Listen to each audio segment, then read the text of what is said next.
2022, what's in the bag? I'm gonna kick it off with a bold claim. This is the best setup that I have ever had. Welcome back to the channel, guys. I'm Mike. I'm gonna take you through everything, the clubs, what is inside, but also a new bit of technology that I will be using today for this edition of What's in the Bag, courtesy of FlightScope, the Mevo Plus. This thing is awesome. I'm gonna show you all of my stock yardages, how these clubs fly, from carry to spin rate to launch angle, you name it, we'll be right here. Stay tuned for that. Before we dive in, guys, smash that like button. Let's go. Where are we gonna start? The clubs, right? And I'm gonna start at the bottom. Let's take you through the putter. All right, nothing new to report here. This is my fourth What's in the Bag here on the channel, and you know, the putter's actually made its third appearance. I got this back in 2018 when I was fit at Sleepy Hollow with Kevin Sprecher. It's the Scotty Newport 2. Absolutely love this putter. I love the feel of it. I've been hitting a lot of long putts, so confidence is through the roof. We know that this is a scoring club. So it is 3 years old. So I want to ask you guys a question and comment below. Is it time for another fitting on my putter or not? Do I take the Tiger Woods approach and say, hey, if it works well, what's the point? Or you might be able to pick up some more strokes if you go see what's available on the market. I don't know. This is where you help me. Please weigh in. Otherwise, playing really well with it. As you can see, a lot of putts on the channel over the years, like a 90-footer that I drained at Ely. A couple of great ones we had this last summer. And the short ones too. Can't forget about those. Now, the weapons. The weapons. These are my babies because my philosophy is hit the ball long and then grab these bad boys out and try to hit greens to score, right? Greens in regulation, that's what leads to scoring. Last summer, we got dialed in on the Vokey SM8s over at Sleepy Hollow again with our guy, master fitter, Kevin Sprecher. What a day. We went through the short game facility. We hit a whole bunch of different grinds, different lofts. We addressed a couple of gapping issues, which I'm gonna talk about in a second. But currently, right now, my setup with wedges is the following. I have the 50 degree, the 56 degree, and the 60 degree. And to get a little more specific here, as I take them out, now we talk a lot about bounce and grind, and we saw it firsthand when we were down in Pinehurst. We were hitting golf balls, we were striking turf that was different than the turf that we're used to striking up here in the Northeast. So that's why it's important to go get these fittings. These clubs didn't work too well down there. So, you know, we had to adjust, we had to adapt, we had to use different clubs and play the game a little bit differently. Meantime, what I'm playing here, the 60, there's my money club. This is the club that I use pretty much anywhere from about 30 yards and in. Greenside bunker, greenside rough. I'll probably use this because I have the most confidence in it, hence the name, my money club. Then we've got the 56, which I stamped call 811. For those of you who do not know, just Google call 811 and then go look at one of my wedge swings.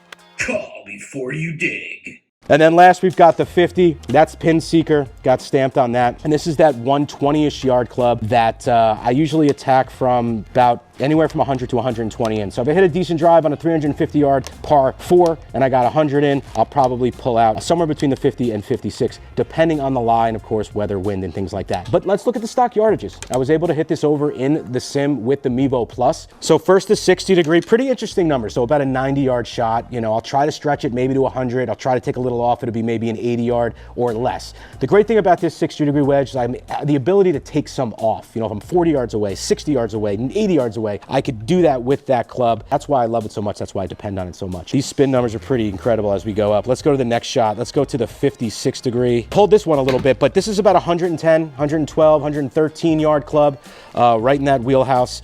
Great spin numbers here. Good, decent ball speed for a wedge, I think. I don't know, guys. Tell me, what do you think? Look at my numbers. What are those pros out there? I want to know your input. Let's take a look at the last one here before we move on to the sexy new irons that are in the bag. Look at this 50 degree, pin straight down the line. I'm truly impressed, by the way, of this FlightScope Mevo Plus. So take a look at this one, 122, 123, perfect. Ball speed, 96, spin, 6,300, all great numbers. Very happy with these numbers. So that's it right there. Take a look, stock yardages for my wedges right here on the screen. And that's it there. Take a look at the top of this wedge. So much use has come out of this, which, by the way, if we do end up getting fit for new wedges this year, we are probably going to be doing another giveaway like we did last wedge fitting, and someone walked away with a brand new set, yes, 3 custom Vokey wedges. So subscribe to the channel because that could be coming pretty soon. Let's move on to the latest addition to the bag, which we just got fit for not too long ago, the Titleist T-Series irons, next generation. Let's go. All right, so with the irons, it's 4-iron through 9. I play a pitching wedge as well after that. And then the wedges 50, 56, and 60, like I just mentioned. So let's take you through. I just want to show you a couple of the yardages, the stock yardages from the irons through the bag. And let's start with the pitching wedge, 140-yard shot. You know, I'm standing over that number. That's my go-to every single time. The 9-iron, I happen to hit this one really good according to Mevo. I hit 2 9-irons flush and they both came out to 160 with 163 carry. So I was gonna hit another one, but hey, sometimes I catch them good. Normally it's about a 155 club. Incredible how much data that I'm staring at on this screen. Continuing on through the rest of the bag, just showing you a couple of other shots. I mean, let's just go to the 7-iron. This is my 175 club. I know it, I'm confident in it. Sure enough, 175 carry, 177.6 total. Club speed 95.5, ball speed 121.7, and the spin at 4,600. Very happy with those numbers. If I hit that shot, 175 yards, I'm a happy camper. Now let's just jump to the 4-iron. This is something new I put in the bag just a couple of seasons ago. I was always a multiple hybrid player. I was never confident in the longer irons. And when the 4-iron went in the bag, I had to learn to adapt. I had to learn how to hit it. It looked like staring down at a butter knife down there. I just wasn't used to that look standing over the ball. It's been my 210 to 215 club. Right here, you can see the numbers on the Mevo Plus, 216.9. Look at that ball speed, 141, club speed 100 on the 4-iron. So here you go. These are my stock yardages through the irons. I shot some really great rounds using these irons so far this year, and I cannot wait for this year for a full season with this new generation of Titleist T-Series irons. Now the big boys, the ones we like to show off with at the range, the ones we like to flex with, but let's take you through the metals. Let's start with the smallest one, the hybrid. Here's a club that I may try to stretch this where, you know, maybe the 3-wood might be a little too much. Here it is right here, the TSi2. We were fit about a year ago now, that's right. I mean, as you could see here from this shot, look at this, pin straight, 223-yard carry, 226.4 total, club speed right around 100, ball speed 146.5. You know, similar numbers to the 4-iron, but just a little bit more in the yardage, just a little bit more. Plus, this is a club that I can get a little creative with if I need to. I also am using this now to putt with in awkward situations off the green. If you have a long distance putt and you just need to get a little bit of loft on the ball, just to get it up a little bit if you're going up a hill. And as you could see right here, I was faced with this one at Sleepy Hollow. Kevin stood over me. He gave me a great tip here. And as you could see, I hit that ball right up there onto the green. So it does help. So it's not just for hitting that long 200 shot. It could be for some other things. Here she is, the Silver Surfer. That's what we're calling her. You guys have a better name for it, go ahead. By the way, that was a Fantastic Four reference, you know, the comic books way back. I don't know how old you guys are, but this club, I do not use it off the tee. I don't. I'm not a 3-wood off the tee guy. I don't see a situation where I'm gonna be on a tee box with a 250-yard shot. I know that sometimes a caddy might say, lay up 250, but I'm kind of that go for it guy. You guys know that. I like to go for it, and if I'm gonna truly lay up, I'll probably be more confident hitting the hybrid or the 4-iron off the tee. Anyway, just taking a look at some of the numbers here. This is a good looking shot, 249 yards here. Look at the club speed, 106. I mean, I'm happy with that. 160.3 on the ball speed. Look at that smash factor, 1.51. That's like tour level. So if I can only be consistent with those throughout the year, it's gonna be a pretty good year. So great club, great 3-wood. No desire to change it at this point. Okay, here she is, my TS3. We have a very special relationship. I wine and dine her. We're close. We're close. And I'll tell you why, because I'm confident in it. I'm smoking this ball. And I'm learning how to hit both a draw and a fade. So check this out. The Mevo Plus, the first shot, take a look at this nice draw. It ended a little bit, probably left side of the fairway. Who knows, could have rolled in the left rough. But hey, I'm happy with those numbers. 272 carry, 277.9 total, club speed 114, ball speed 170. Those are great numbers. I'll take that all day long. Smash factor 1.49. But forget about all that, all right? Look at the line. Let me show you shot 2 where I play that fade. Look at that. Started down the center line.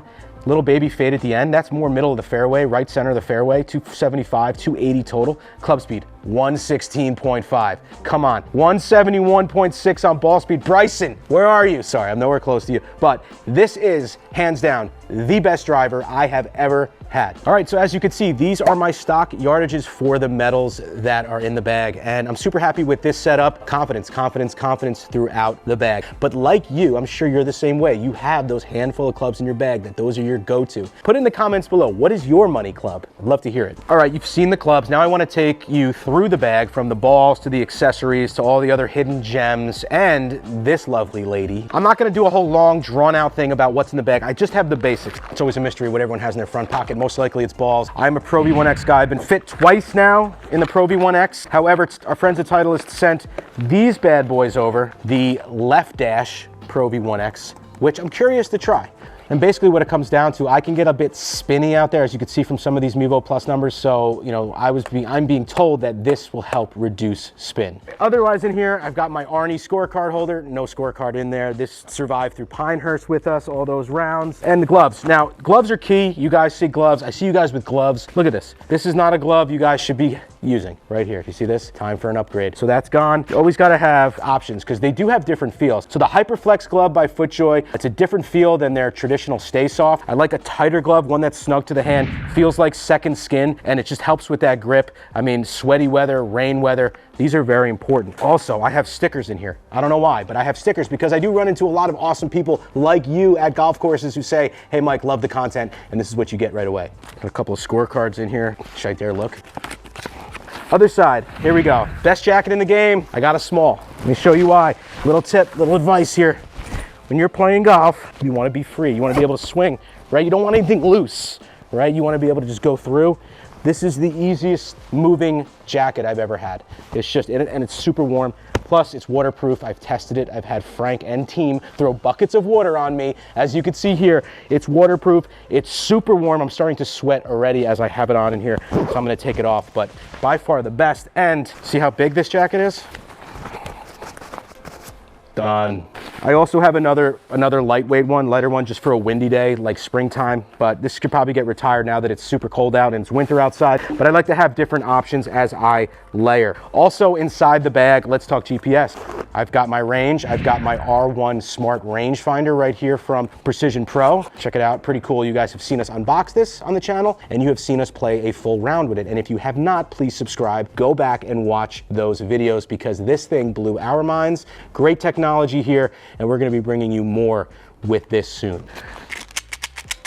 Muscle relaxers, painkillers, whatever, Motrin, that's all this is. Headaches, muscle aches. Sometimes we play 36 in a day. We travel from course to course. We're getting older, bodies are breaking down. You're gonna need them. Make sure you put something that's gonna help you as well in your bag. I have tees, scorecard pencils, things like that. I'm not gonna show you all of that. So glove, clothes. The bag itself is a Players 4+. This is a lighter bag. It's more of a caddy friendly bag. So for the purpose of today, bringing the clubs in, I brought in a little lighter bag. And this is gonna be the bag that I think I'm gonna use throughout the year because of that, because it's light. We shove cameras in here. There's always things going in here and people are carrying our clubs, caddies, things like that. So we want to be respectful and keep it light. I don't want to bring out anything heavy, leather, or that Rodney Dangerfield bag from Caddyshack. That's just not a cool look for any caddy. So I want to know from you, what did you think about this year's What's in the Bag? My setup, what do you think? Is it too good for me? It's great. I love the setup. It's awesome. I'm having so much fun playing this game with these clubs because I know they're fit for me. And let me know below, what is this bag missing? What should I put in my bag? What should I look for? Training aids, alignment sticks, I don't know. What's worked for you that I should put in my bag? Because hey, maybe I'll just go out and add it. Thanks guys. Just don't forget to subscribe. We'll see you soon.